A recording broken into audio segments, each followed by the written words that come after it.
Good morning students. बेटा हम लोगों ने डेप्रिशिएशन का चैप्टर स्टार्ट किया था लास्ट क्लास में, जिसमें मैंने आप लोगों को डेप्रिशिएशन से रिलेटेड थ्योरीज बताई थी। Meaning of depreciation, characteristics of depreciation, causes of providing depreciation and importance of providing depreciation. देखिए ये कुछ थ्योरी थी जो हम लोगों ने लास्ट क्लास में कवर की थी। अब उसी चैप्टर को हम लोग कंटिन्यू करने जा रहे हैं। तो देखिए अब हम लोग इसके प्रैक्टिकल पोर्शंस के ऊपर आते हैं, how to provide the depreciation. लेकिन उससे पहले एक टॉपिक आता है, फैक्टर्स डिटरमाइनिंग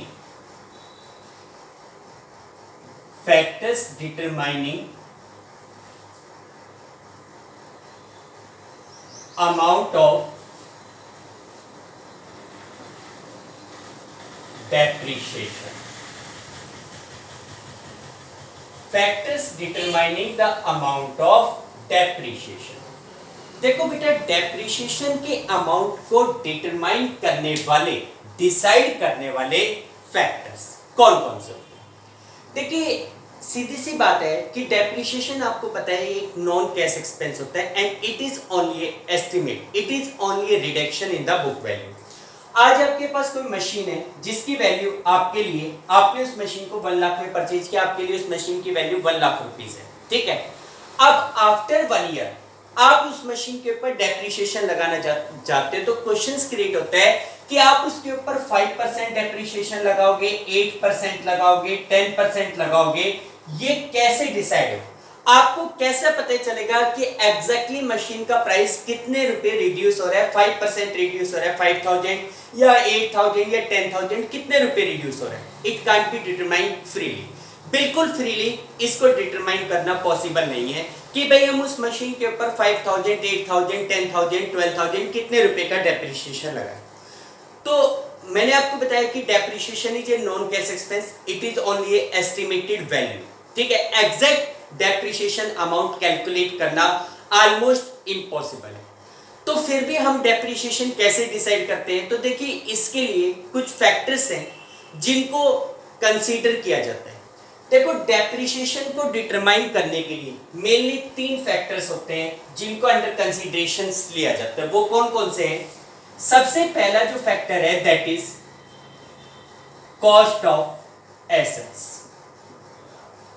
डेप्रिशिएशन को डिटरमाइन करने वाला जो फर्स्ट फैक्टर है that is cost of assets.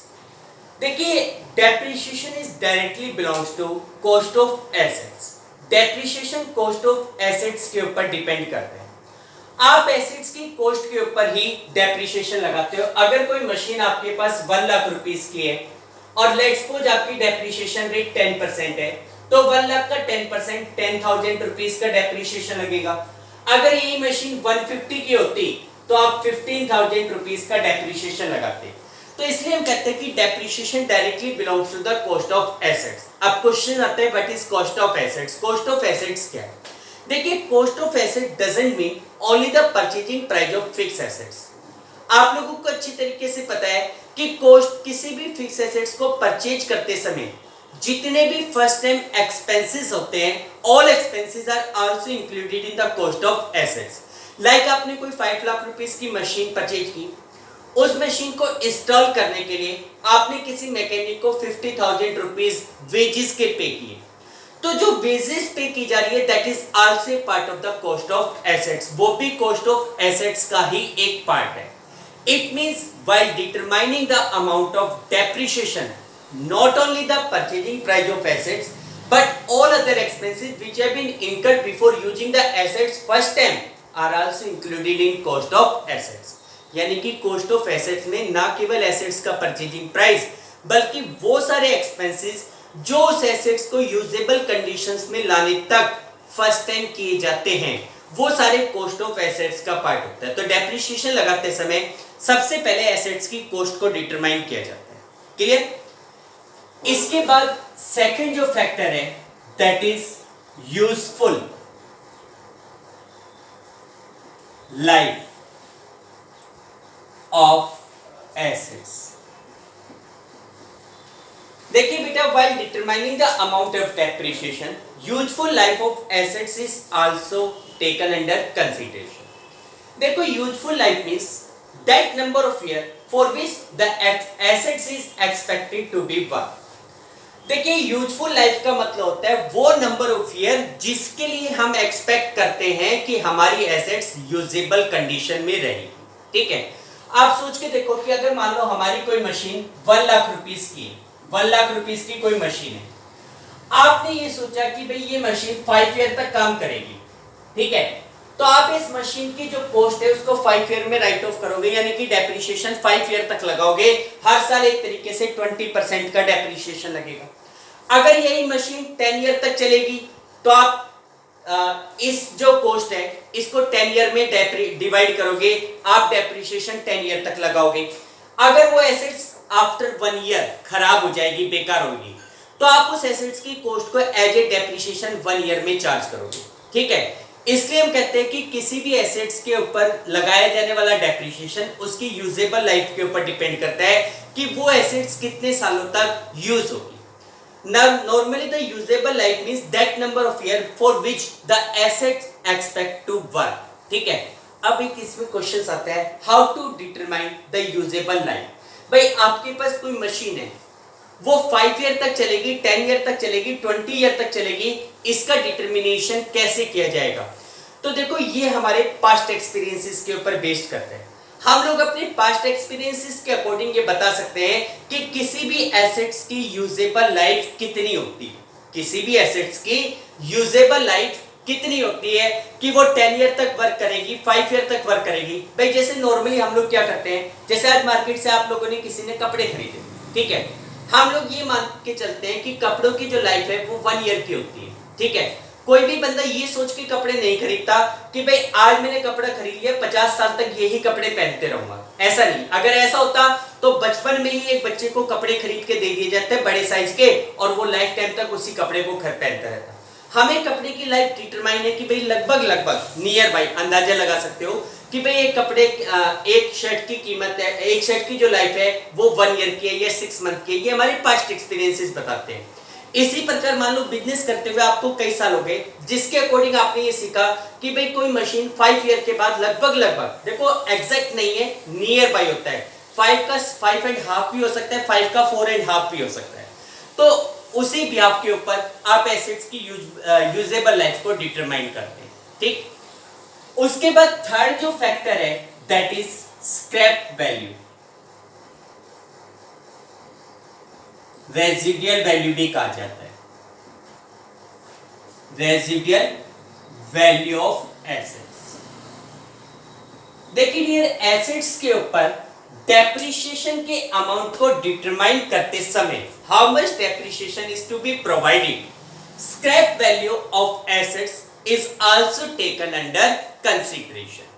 यानी कि एसेट्स की स्क्रैप वैल्यू को भी अंडर कंसीडरेशन लिया जाता है, ध्यान में रखा जाता है। भाई सीधी सी बात है, स्क्रैप वैल्यू का मतलब होता है that value which can be realized by the sale of assets after its useful life। अगर आपके पास कोई गाड़ी है, कोई व्हीकल है, व्हीकल आपके बिजनेस में किसी व्हीकल का यूज होता है, आपने 2 लाख रुपीस का वो व्हीकल परचेज किया जो कि 10 ईयर तक एक्सपेक्ट है कि 10 ईयर तक काम देगा।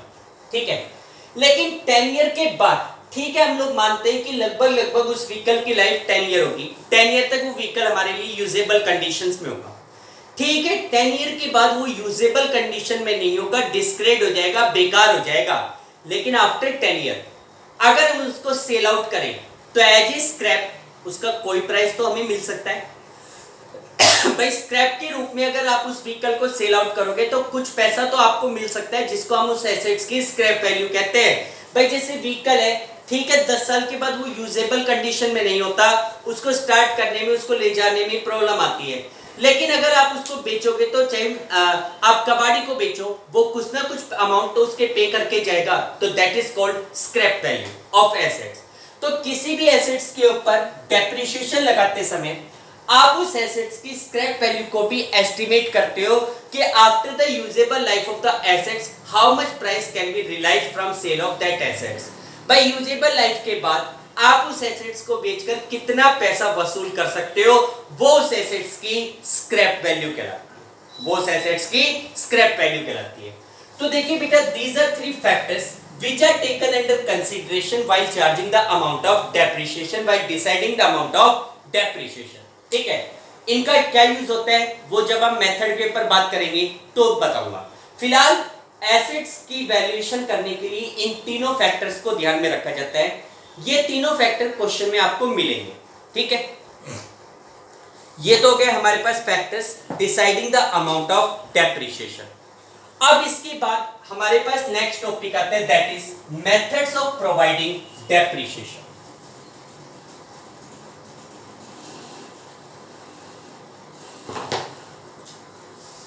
देखिए डियर, आपके पास नेक्स्ट टॉपिक है, that is methods of providing depreciation.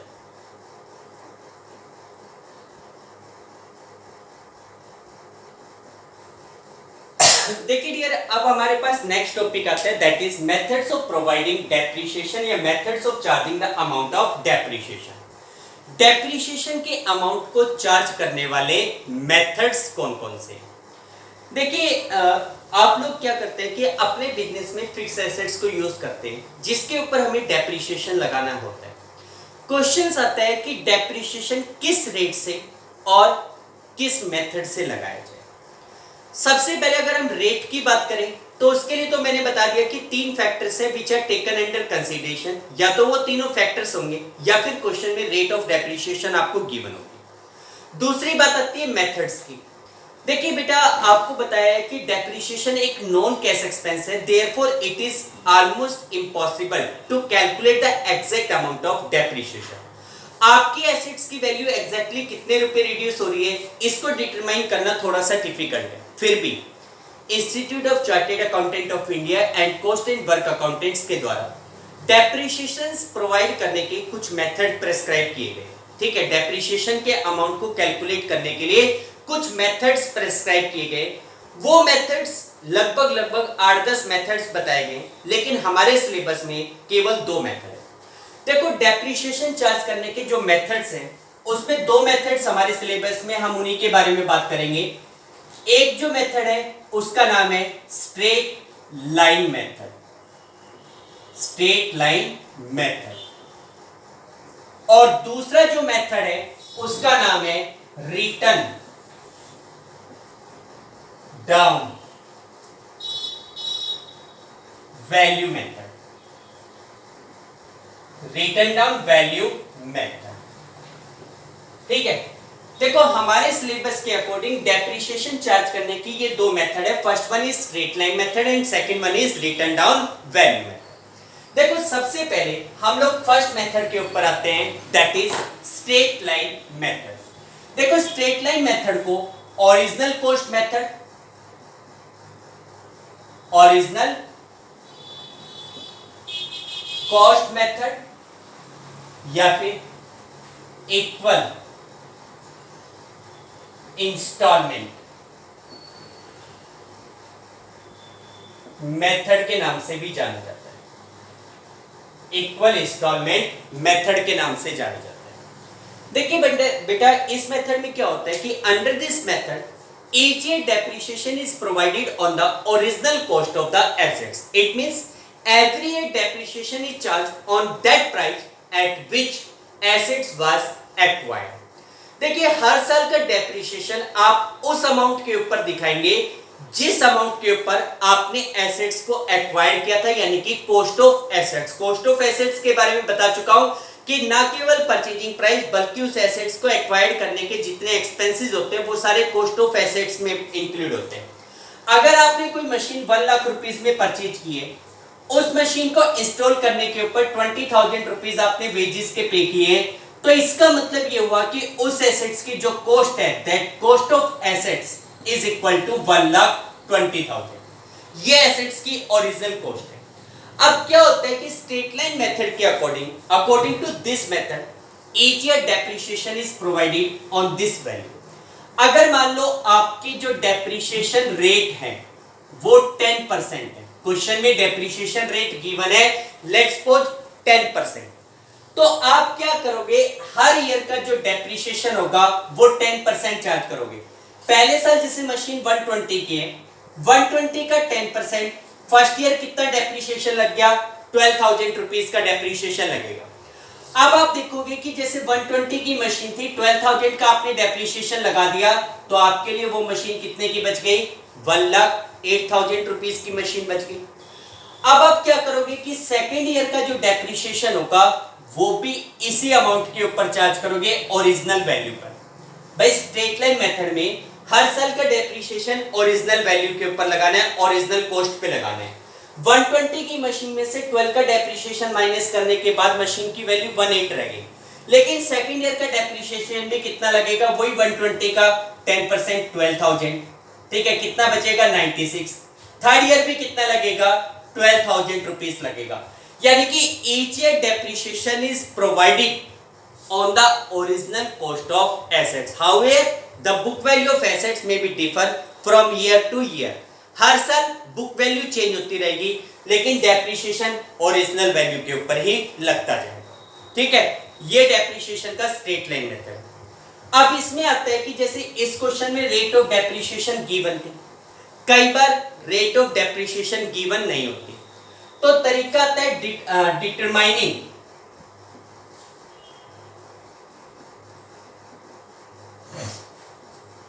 Amount of depreciation.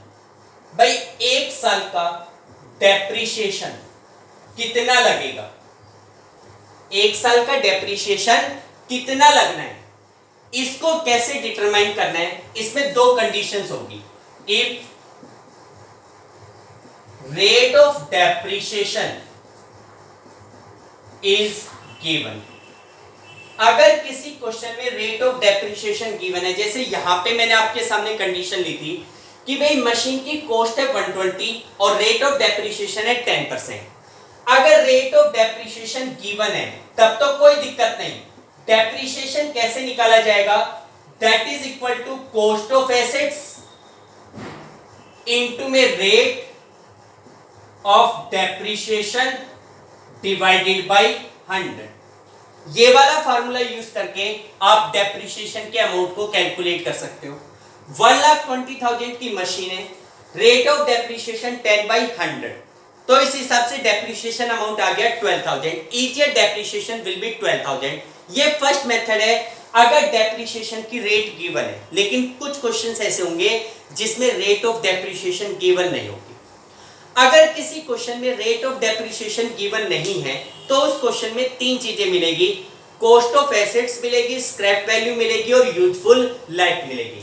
अगर मान लो क्वेश्चन में if rate of depreciation is not given, अगर किसी क्वेश्चन में रेट ऑफ डेप्रिसिएशन गिवन नहीं है तो उस क्वेश्चन में डेप्रिसिएशन अमाउंट कैसे निकाला जाएगा, उसको निकालने का फार्मूला हो जाएगा कॉस्ट ऑफ एसेट्स माइनस में useful life of assets, sorry minus में स्क्रैप वैल्यू, माइनस में scrap value of assets divided by useful life of assets, divided by useful life of assets. इस वाले फार्मूले का यूज करके आप हर साल के डेप्रिसिएशन अमाउंट को कैलकुलेट करोगे। भाई मान लो मैं आपको ये कह दूं कि कोई मशीन आपने 1 लाख रुपीस में परचेज की है, 10 ईयर तक एक्सपेक्टेड है कि वो मशीन यूजेबल कंडीशन में रहेगी, और आफ्टर 10 ईयर आप उस मशीन को अगर बेचोगे तो एज स्क्रैप उसके 20,000 रुपीज आपको रियलाइज हो सकते हैं। अब आपको बताना है कि हर साल का डेप्रिसिएशन कितना होगा, ये 1 मार्क्स में भी क्वेश्चन आ सकते हैं, ठीक है। तो उस केस में रेट गिवन नहीं है, कॉस्ट ऑफ एसेट्स मशीन की हो गई 1 लाख रुपीस, स्क्रैप वैल्यू उसकी है 20,000, ठीक है, डिवाइडेड बाय यूजेबल लाइफ उसकी कितनी है 10 इयर्स, तो 10 से डिवाइड कर दो, 80,000 को 10 से डिवाइड किया, हर साल का जो डेप्रिसिएशन अमाउंट है वो 8,000 रुपीज आ गया। Each year depreciation is rupees 8,000 rupees. हर साल का जो डेप्रिसिएशन है वो आपका 8,000 रुपीज है। क्लियर? इस वाले फार्मूले का यूज भी कर सकते हैं अगर आपको रेट ऑफ डेप्रिसिएशन गिवन नहीं हो तो। लेकिन एक चीज और ध्यान रखना, कुछ क्वेश्चन में आपको कंफ्यूज करने के लिए कॉस्ट ऑफ एसेट्स भी मिलेगी, स्क्रैप वैल्यू भी मिलेगी, यूजफुल लाइफ भी मिलेगी और रेट ऑफ डेप्रिसिएशन भी मिलेगी। अगर सारी चीजें दी गई है तो आपको इस वाले मेथड को प्रेस्क्राइब करना है, फॉलो करना है। रेट ऑफ डेप्रिसिएशन जो गिवन है उसी को आपको फॉलो करना है। क्लियर है बेटा? ये हो गया डेप्रिसिएशन के अमाउंट को कैलकुलेट करना। ठीक है। अच्छा, कई बार एक क्वेश्चन में ऑब्जेक्टिव क्वेश्चन में या 1 मार्क्स क्वेश्चन में आपसे पूछा जाता है कि भाई स्ट्रेट लाइन मेथड में रेट ऑफ डेप्रिसिएशन बताओ, किस रेट से आपने डेप्रिसिएशन निकाला है। तो अगर आपसे किसी क्वेश्चन में रेट ऑफ डेप्रिसिएशन निकालने के लिए कहा जाए, रेट निकालने के लिए कहा जाए, रेट ऑफ डेप्रिसिएशन, तो उसका फार्मूला होता है depreciation amount of 1 year, amount of 1 year divided by cost of assets, divided by cost of assets और इनटू में 100। इस फार्मूले का यूज करके डेप्रिसिएशन के अमाउंट को रेट ऑफ डेप्रिसिएशन को निकाला जाता है। ठीक है। Depreciation amount divided by cost of assets और इनटू में 100। इससे आपको पता चलेगा कि हर साल आप कितना डेप्रिसिएशन लगाते हो, किस रेट से डेप्रिसिएशन लगाते हो। ठीक है बेटा? तो ये हमारे पास है कुछ फार्मूले स्ट्रेट लाइन मेथड में to charge the amount of depreciation. अब इसी स्ट्रेट लाइन मेथड की कुछ थ्योरीज है, वो क्या है? सबसे पहले पूछा गया merits of straight line method. भाई हम लोग स्ट्रेट लाइन मेथड को फॉलो करते हैं, ओरिजिनल कॉस्ट मेथड को फॉलो करते हैं, इसको शॉर्ट में एसएलएम भी कहा जाता है, एसएलएम मेथड। देखो स्ट्रेट लाइन मेथड के की क्या मेरिट्स है, एडवांटेज क्या है? सबसे पहला एडवांटेज है सिंप्लिसिटी। देखो सिंप्लिसिटी का मतलब क्या है? Simple to calculate. Simplicity means simple to calculate. देखिए बेटा, it is very simple to calculate the amount of depreciation under straight line method. Straight line method में डेप्रिसिएशन के अमाउंट को कैलकुलेट करना बहुत सिंपल है। Only through the original cost of assets, rate of depreciation, scrap value and usable life, amount of depreciation can be calculated. Second है equality of depreciation burden. लिख देता हूं।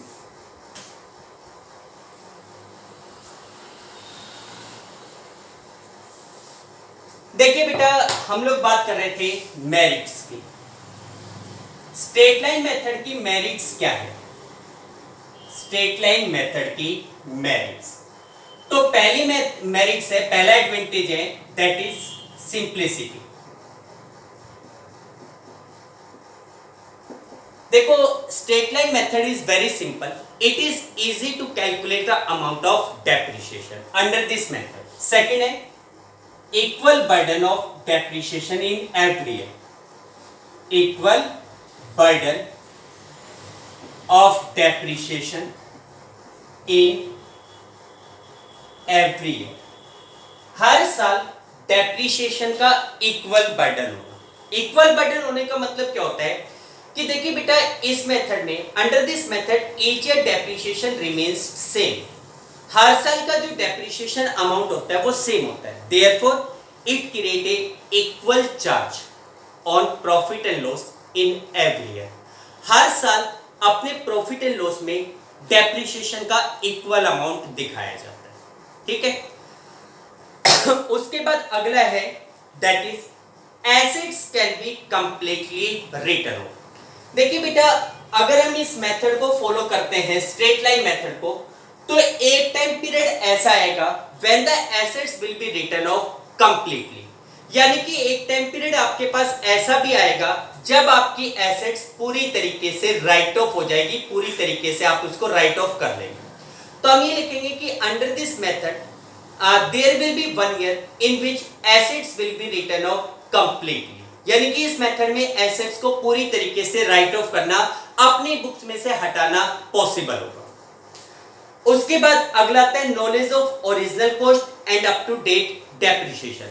देखो अगर मैं ये कह दूं कि भाई आज की डेट में मेरे पास कोई मशीन 1 लाख रुपए की, आज हमारे पास उसकी वैल्यू 1 लाख रुपीज है, हम लोग डेप्रिसिएशन लगाते थे एट द रेट ऑफ 10% और हमें 5 इयर्स हो गए इस मशीन को खरीदे हुए। तो अगर मैं 5 साल पहले की इसकी वैल्यू को जानना चाहूं तो इजीली कैलकुलेट कर सकता हूं, ओरिजिनल कॉस्ट ऑफ एसेट्स को कैलकुलेट किया जा सकता है। और दूसरा up to the date of depreciation, आज तक की डेट में हमने टोटल कितना amount as a depreciation charge किया उसको कैलकुलेट करना आसान है। तो आप इसमें क्या लिखेंगे कि under this method it is easy to calculate the amount of depreciation up to date and original cost of original value of the assets. आज तक की डेट का डेप्रिसिएशन कैलकुलेट करना और एसेट्स की ओरिजिनल कॉस्ट को कैलकुलेट करना आसान है। ठीक है, ये इसके मेरिट्स है। उसके बाद अगला आता है डीमेरिट्स। डीमेरिट क्या है? देखो इसकी अगर हम डीमेरिट्स की बात करें तो पहली डीमेरिट्स है डीमेरिट्स।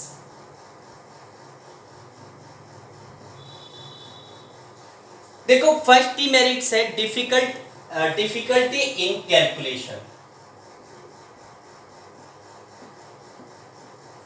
डिफिकल्टी इन कैलकुलेशन है या कंप्यूटेशंस लिखो। देखो कंप्यूटेशंस लिख दो या फिर कैलकुलेशंस लिख दो। डिफिकल्टी इन कंप्यूटेशंस या difficulty in calculation the amount of depreciation.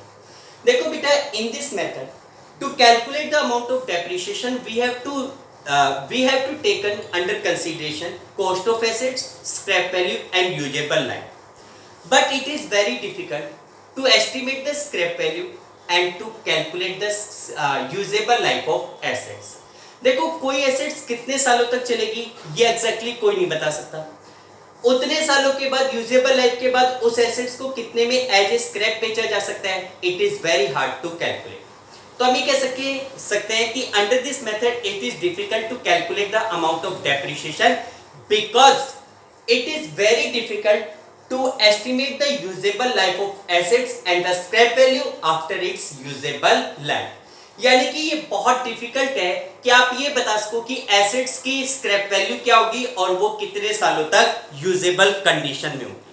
Second, unequal charge against income. unequal charge against income। देखो बेटा this method create unequal charge against income. ये मेथड इनकम के अगेंस्ट अनइक्वल चार्ज को create करता है। Unequal charge को create करने का मतलब क्या हुआ? आपकी कोई मशीन 1 लाख रुपीस की है, स्ट्रेट लाइन मेथड में मान लो रेट ऑफ डेप्रिसिएशन 10% है। पहले साल का depreciation 10,000, second year depreciation 10,000, third year depreciation 10,000, fourth year में भी 10,000। यानी कि amount of depreciation remains same in every year. लेकिन आप ये देखो कि एसेट्स के ऊपर जो डेप्रिसिएशन लगा रहे हो, खर्चा लगा रहे हो, वो तो हर साल इक्वल है, जबकि उस एसेट से मिलने वाला benefit that keeps on decreasing. आप लोग देखो कि जो एसेट स्टार्टिंग में खरीदी जाती है, स्टार्टिंग में जो उसकी प्रोडक्शन कैपेसिटी होती है, स्टार्टिंग में जो उसके यूज होते हैं, धीरे धीरे वो यूजेबल कंडीशंस रिड्यूस होती जाती है। आपके घर में इन्वर्टर होता है, जब आप एक नई बैटरी इंस्टॉल करवाते हो तो उसकी लाइफ होती है 5 ओवर 6 आवर। 5 लाइट जाने के बाद भी वो 5-6 घंटे तक काम करेगी, लेकिन आफ्टर 3 इयर्स के बाद लाइट जाते ही मुश्किल से आधा घंटा भी काम नहीं करेगी।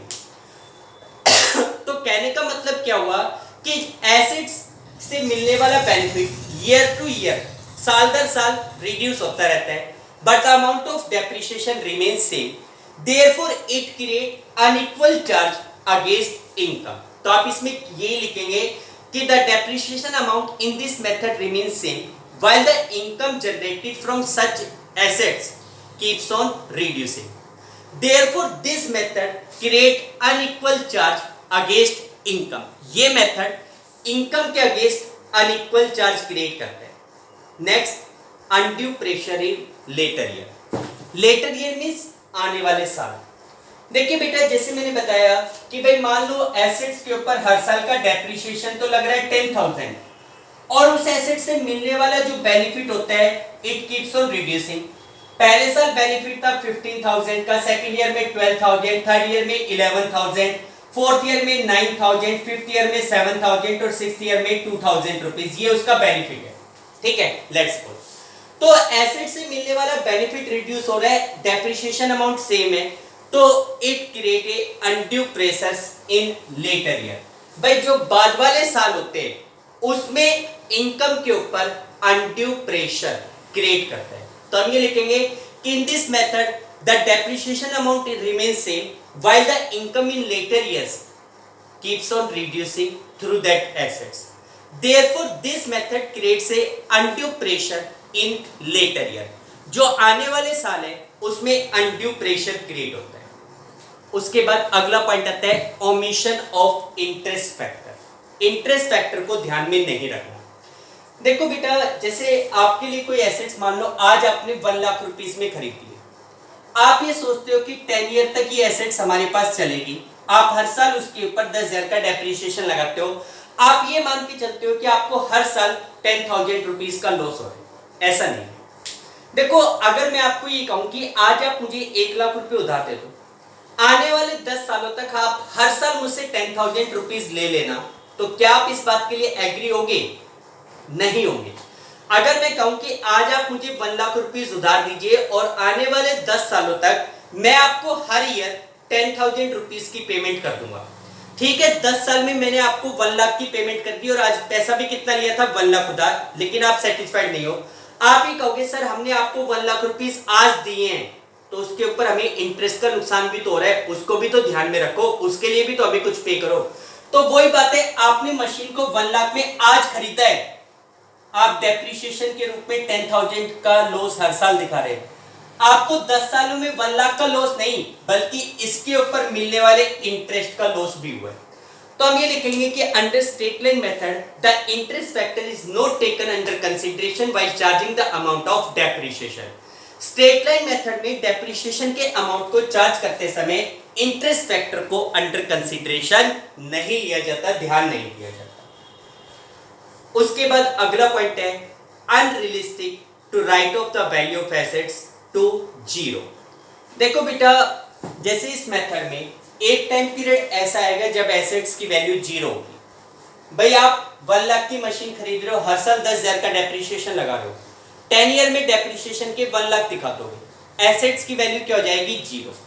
But it is unrealistic. 10 साल के बाद आप ये तो कह सकते हो, आफ्टर यूजेबल लाइफ आप ये तो कह सकते हो कि assets will not be in A usable condition, but it's value will be 0। It is not possible. आज तो आपको पता है कूड़ा भी बिकता है, हम लोग अखबार पढ़ते हैं, न्यूज़पेपर पढ़ते हैं, बाद में उसी न्यूज़पेपर को एज ए स्क्रैप, रद्दी के रूप में भी हम लोग बेचते हैं। तो ये हम कैसे एक्सपेक्ट कर सकते हैं कि एसेट्स बिल्कुल खत्म हो जाएगी? भाई आप उसको आफ्टर द यूजेबल लाइफ अगर बेचोगे भी, चाहे कबाड़ी को बेचो, कुछ तो पैसा मिलने की उम्मीद होती है। तो हम ये कह सकते हैं कि under this method after some time period assets value becomes 0 which is completely unrealistic, जो कि अनरियलिस्टिक है। उसके बाद लास्ट पॉइंट आता है difficulty in the determination of scrap value. देखिए, under this method to calculate the amount of depreciation we estimate the scrap value, but it is very difficult to estimate the amount of scrap value after the usable life in present. भाई आज आपने कोई गाड़ी खरीदी, हम ये कह सकते हैं कि गाड़ी 10 साल तक चलेगी, लेकिन 10 साल के बाद उसके क्या पैसे मिलेंगे, उसको स्क्रैप में बेचेंगे, क्या प्राइस मिलेगा? It is difficult to calculate. ठीक है बेटा, तो ये हमारे पास स्ट्रेट लाइन मेथड की कुछ थ्योरीज थी। अब हम लोग नेक्स्ट टॉपिक के ऊपर जाएंगे, that is accounting treatment for charging the amount of depreciation और जर्नल एंट्रीज। आज आप लोग इसी थ्योरीज को कीजिए, उसके बाद कल से हम इस चैप्टर का प्रैक्टिकल पोर्शन स्टार्ट करेंगे। ओके बेटा, thank you, have a nice day.